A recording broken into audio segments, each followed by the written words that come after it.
Hi Year 4, it's Miss Martin here. I hope you're all staying safe at home, looking after yourselves. Today we'll be doing another maths video focusing on decimals. So last week you would have focused on your fractions, and we are now coming to the end of our fractions and moving on to decimals. Now you may not realise this, but they actually do work together. So the stuff you've learnt in your fractions, you'll be able to learn in your decimals. You'll use it while we're learning our decimals. So in this video, I'm going to focus on the 3 lessons you're doing this week. I've basically crammed them into one slideshow for you because they all are very similar, but it's just developing your skills on decimals. So our first LO is to recognise tenths and hundredths using a 100 square. Our second LO is to be able to write tenths as decimals and as fractions. And our third LO is to read and represent tenths on a place value chart. So in order to make sure we are successful, we need to be able to do all of these things. Now, I know there are quite a few, but they are all shared out between these 3 LOs. So there's basically 3 per LO. So the first thing, you need to be able to know what a tenth is. You need to be able to know what a hundredth is. You need to be able to use a 100 square to help understand tenths and hundredths. You need to be able to write tenths as a decimal. You need to be able to write tenths as a fraction. You need to know that a tenth is part of a whole split into 10 equal parts. You need to know that you need to be able to use a place value chart correctly, and you need to be able to use the place value chart to represent your tenths. So quite a few things there to make sure you can do. However, I've got a lot of faith that you'll be able to do it. So at the beginning of year 4, we focused on this place value chart, including our thousands, which would obviously be over here. However, today we'll be focusing on a new place value chart. So you need to be able to now forget about this place value chart and now move on to this place value chart. So we are very familiar with our thousands, hundreds, tens, and ones. However, think about this place value chart. What is new to you? So have a good think. What haven't you seen before? Because it is a new concept to us. So we all know a decimal point does come after our ones, but what you may not know is that after our ones, there are 2 new columns that we'll be introducing. Our tenths column, make sure you say it properly, tenths, and our hundredths column. So these 2 columns are what we'll be being introduced to in our new topic. So think about our number 5, 21, 94, 105. You can easily write these numbers: 5, 21, 94, 105. But you need to always remember your decimal point will come here and your 0 would come after. And I'll be explaining that for you in a moment. So, like I said, we are being introduced to these 2 new columns, tenths and hundredths. Now underneath here, it says this key term here, a whole number. So we know our thousands, our hundreds, our tens, and our ones, they are all whole numbers. They haven't got any fractions in them. However, when we are now being introduced to our tenths and our hundredths, this is where you've got to use all those skills from our fraction unit and use them to understand our tenths and our hundredths, because tenths and hundredths are actually fractions. So you need to be able to use your fractions and place them onto our place value chart. And that is what I'm going to explain to you now. So first of all, we're going to focus on our tenths column. So a tenth is when you split one whole part into 10 equal parts. So imagine you had a massive pizza.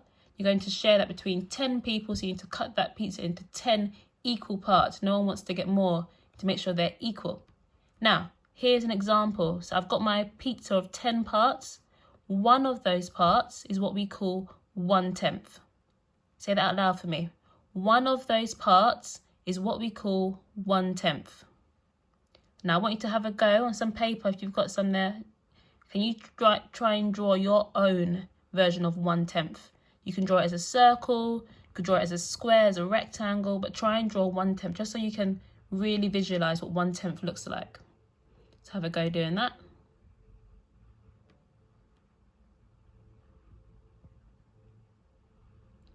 Make sure you shade in one of those sections to show that is just 1/10.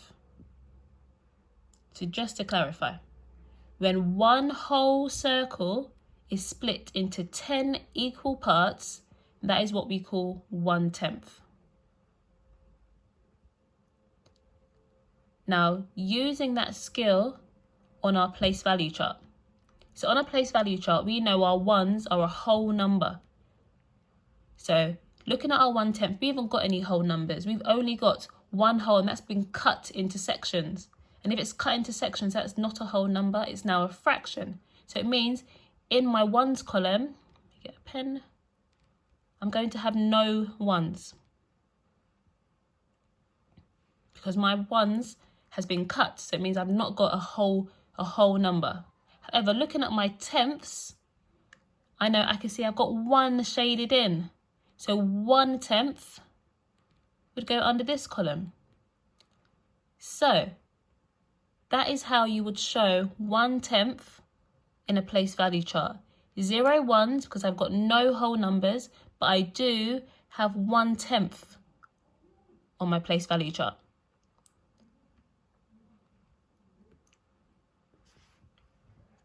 Now, moving on to hundredths. So we're now going to show how you would basically draw 1/100th. It's extremely similar to 1/10.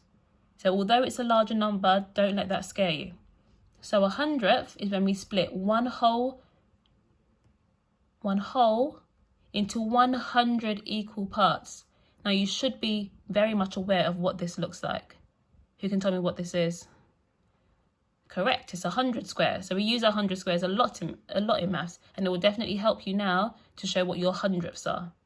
So if I split my one whole, I think this is just one square, it's been split into 100 sections, 100 equal parts.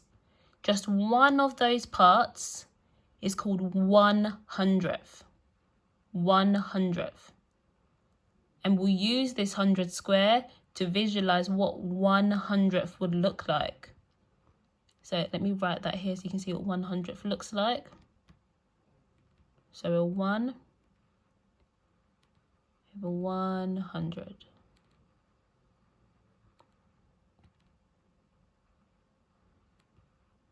Okay. Now again, thinking about how that would look on a place value chart. Now remember what I said, I've not got one whole anymore. It's been cut into sections. It's been cut into 100 little pieces.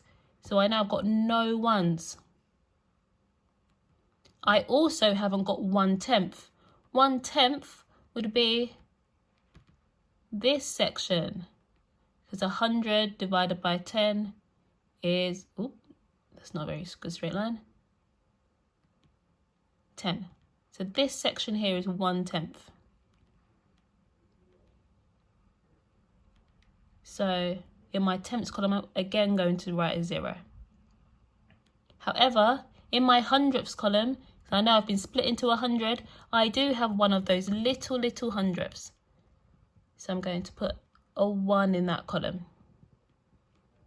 Do we get that? It's extremely tricky, but this week it's not, if you can't completely understand it, that is completely fine. You were doing a lot more work next week on it.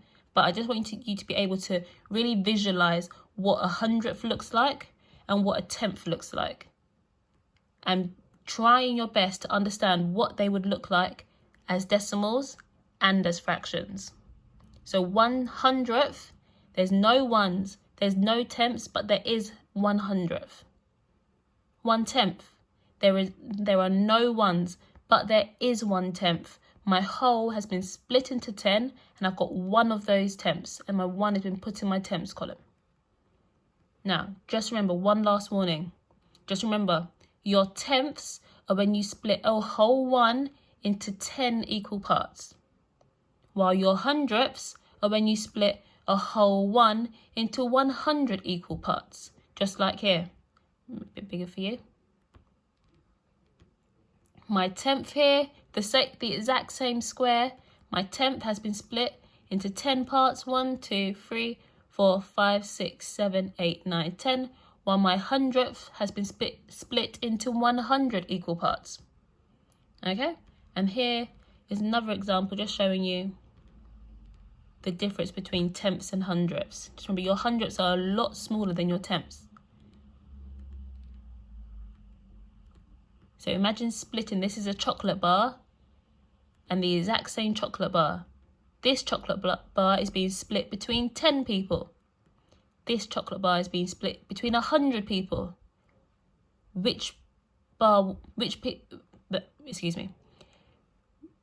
Who will get the most chocolate from the chocolate bars? I can see, because this is being split between less people, they're going to get larger parts. That's being split between 100 people, so they're going to get smaller parts. Okay? So, just going back to these two slides again. Please remember about what your 1/10 looks like and what your 100th looks like. So, I hope this video has helped you understand decimals just that little bit more. I know it's a completely new topic for you, so that's completely fine if you don't get it straight away. But just make sure you're trying your best to understand what decimals kind of look like, okay? So keep up the good work. I'm so impressed with all your work. And I'll be back again next week with another maths video. Goodbye.